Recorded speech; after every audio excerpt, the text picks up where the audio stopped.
Classes का basic concept you have to understand is where they are telling you boss this is important, ये आया तो आपको ये लिखना है. एनी स्पेसिफिक इंस्टेंस आपका मेंस क्लासेस का जो आपने पढ़ा और आपको एग्जाम में कैसे वो चीज दिखी मैं तो रिफ्लेक्ट हुई आपके साथ? See I will tell you something like ऑकस lot of people might have studied, हर कोई पढ़ा रहा होगा, so that is not differentiating me.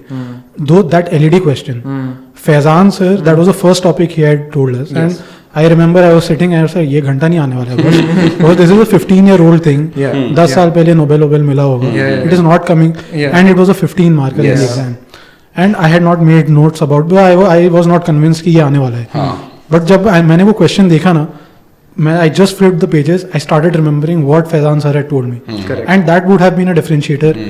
That question would have been a differentiator. I truly believe that. A lot of things like COP26, everybody was expecting questions from there, and you like when you are expecting questions, that is a different thing. What you are expecting, whether that is appearing, and अगर वो exactly नहीं भी आता है तो जो आपको पता है आप उसको कैसे मोल्ड करते हैं. So that is something, you know, quality improves that way. You test it out in the exam, in the, you know, test series, you get the feedback. My feedback was amazing. Like it was very personal, it was मतलब तुरंत ही आता था, and Vaibhav sir was my mentor. So I remember I used to send him my papers. He told me that, you know, was 400 marks GS तुम्हारा confirmed है. I still remember. That gives you a lot of confidence. Yes sir, QIP main से मेरा answer का structuring काफ़ी improve हुआ. Content wise I was okay, और structure में काफ़ी फ्लॉज थे. तो जैसे हम एक टॉपिक पढ़ाने के बाद उसका क्वेश्चन लेके उसका जो आंसर डिस्कस करते हैं, उससे आपको काफ़ी हेल्प हुआ. और पॉइंट वाइज जो चीज़ें आप लोग बताते थे और जो क्रक्स होता था क्वेश्चन का वो डिस्कस कर लेते थे. तो कई बार क्वेश्चन का क्रक्स समझने में भी शुरू में मुझे दिक्कत होती थी, पर QIP के बाद वो आसान हो गया. लेकिन आपको कभी क्लास में तो देखा नहीं मैंने. बस सर, मैंने रिकॉर्डेड लेक्चर्स ही देखे हैं, क्योंकि मैंने लेट से ज्वाइन करा था. और QIP के बारे में बोलना चाहूँगी कि एस्से और एथिक्स का मुझे बहुत ज़्यादा हेल्प हुई. मुझे बहुत ही नया पर्सपेक्टिव मिला इन दोनों को अप्रोच करने का. और स्पेशली एस्से में तो बहुत ही फिलोसॉफिकल एस्सेस को कैसे टैकल करना है, ये काफ़ी डिफिकल्ट होता है एस्पिरेंट्स के लिए. मेरे लिए भी बहुत डिफिकल्ट होता था. इस बार दोनों क्वेश्चन जो थे वो फिलोसॉफिकल थे. राइट. तो देख के एकदम आपकी आंखों में आंसू आ गए होंगे कि And you scored very good marks also, 140. Very good. Yes. शुरू में तो ब्लैंक हो गई थी मैं पेपर में, लेकिन जो अप्रोच बताई थी, जो एक उन्होंने तरीका स्ट्रक्चरिंग करके दिया था क्लासेस के अंदर, तो मैंने सोचा कि इस पे ही ट्राई करती हूँ कुछ करने का, तो उससे काफ़ी अच्छा हो गया था. स्ट्रक्चर होता है तो लिखना आसान हो जाता है, तो स्ट्रक्चरिंग के लिए काफ़ी हेल्प हुई. और एथिक्स में भी बहुत सारा अप्रोच ऐसा था जो मुझे पहली बार पता चला. सर सबसे पहले तो मैं राउस को थैंक यू बोलना चाहूँगी, क्योंकि मैं रोज़ DNS देखती थी, तो उसकी वजह से राउस का काफ़ी अच्छी चीज़ थी कि उन्होंने इतने बड़े फ्री प्लेटफॉर्म पे लोगों को स्कॉलरशिप दे दी थी QIP के लिए. तो वहाँ से मुझे QIP का पता चला था. एंड QIP में फ़ायदा मेरा सबसे ज़्यादा इसलिए हुआ था क्योंकि ऑडियो विजुअल से मेरे को काफ़ी ज़्यादा नॉलेज इनग्रेन्ड रहती है मेरे माइंड में, और वो ईजिली मेरे लिए रिविजन हो गया था. मतलब ये हो गया था, मैं QIP का सुबह एक वीडियो देख लिया और शाम में अपना ऑप्शनल कर लिया. तो GS भी रिवाइज होता जा रहा है और ऑप्शनल भी होता जा रहा है. लाइक टाइम मैनेजमेंट भी अच्छा हो गया था.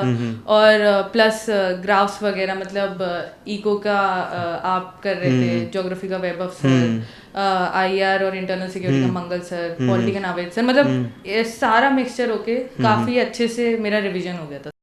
Second role Rouse has played this QIP program and also the Mains Compass program, because except Mains Compass I did not refer any other magazine for Mains. And QIP also it helped me to capture the themes of the previous year papers, and also to give structure to some of the questions which or topics where I was not comfortable.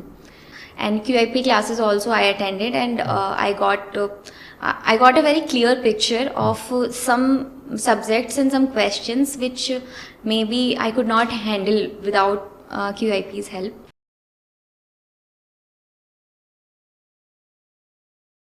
मुझे लगता है ये 1-to-1 mentorship का concept बहुत अच्छा है, और मुझे पूरे प्रिपरेशन की जर्नी में पहली बार कोई ऐसा पर्सनल मेंटोर मिला.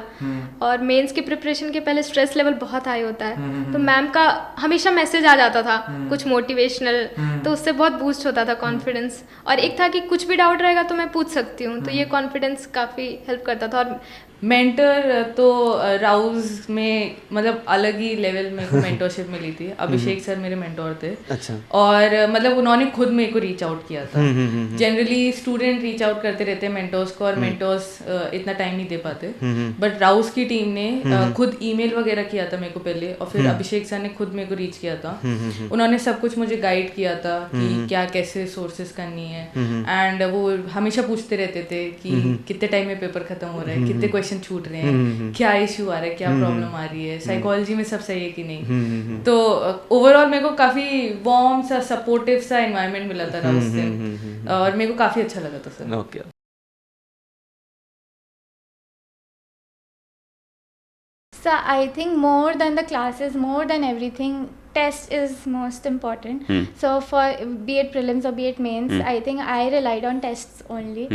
And so I used to give all the pre-tests and get scared of them also because they were difficult. Then I used to give mains test and then so eat up your head that where am I going wrong? What am I doing wrong?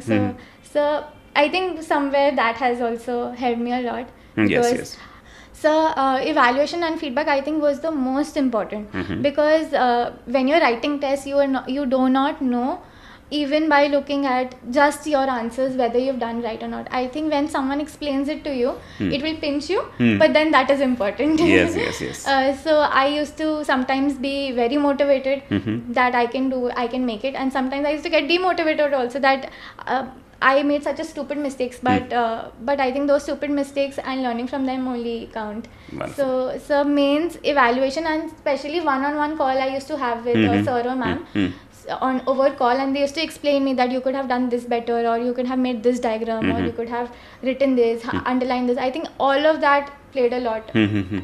So I think that is the most important part. Great.